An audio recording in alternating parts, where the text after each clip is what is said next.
देखो जी, class 9th का chapter 11 surface area of cone topic हम पढ़ेंगे। सरफेस एरिया ऑफ कॉन आपको पता ही है कि सरफेस एरिया आपको क्या होता है, हमारा जो बाहर का सरफेस की बात होती है, सरफेस एरिया कितना है ना, कौन का सरफेस एरिया। समझ में आती है मेरे पास? सरफेस एरिया कैसे निकालना है? हमारे पास एक होता है curved surface area, curved surface area, ठीक है।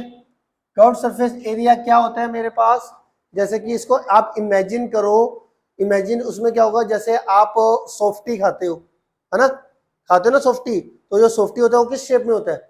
कोन शेप में होता है। और उस कोन के जो बाहर वाला जो एरिया होता है, जितना भी कोन के बाहर वाला जितना भी एरिया होता है उसको सरफेस एरिया ऑफ कोन कहते हैं।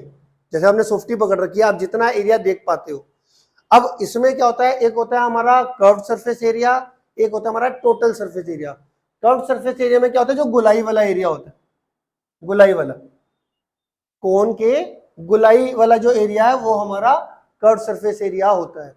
टोटल सरफेस एरिया में क्या होता है, जो नीचे वाला सर्कल है इसका एरिया भी इंक्लूड हो जाता है।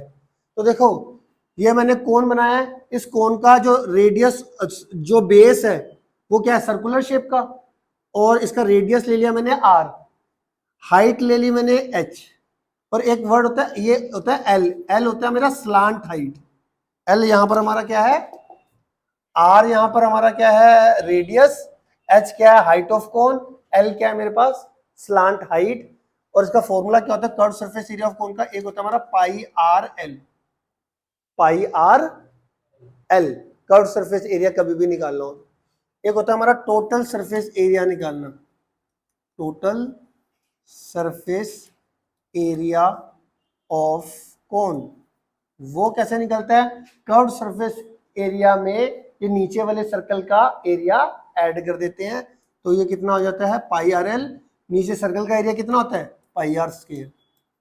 तो हमारा ये आ गया curved surface area of cone pi are l, और total surface area of cone कितना आ जाएगा, pi are l plus pi r square. इसके अंदर कई टीचर ऐसे पाई आर कॉमन भी ले लेते हैं।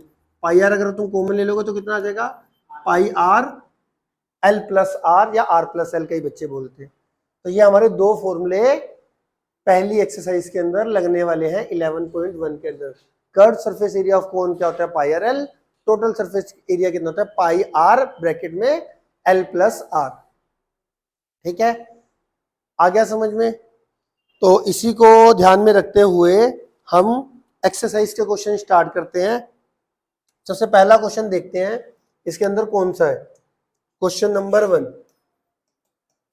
क्वेश्चन नंबर 1 क्या कह रहा है, diameter of base of cone 10.5 centimetre, diameter of, अब देखो जो कोन का बेस होता है वो वही सर्कुलर शेप का होता है, इसका डायामीटर दे रखा है आपको 10.5 सेंटीमीटर, 10.5 सेंटीमीटर, और स्लांट हाइट दे रखी है आपको 10 सेंटीमीटर।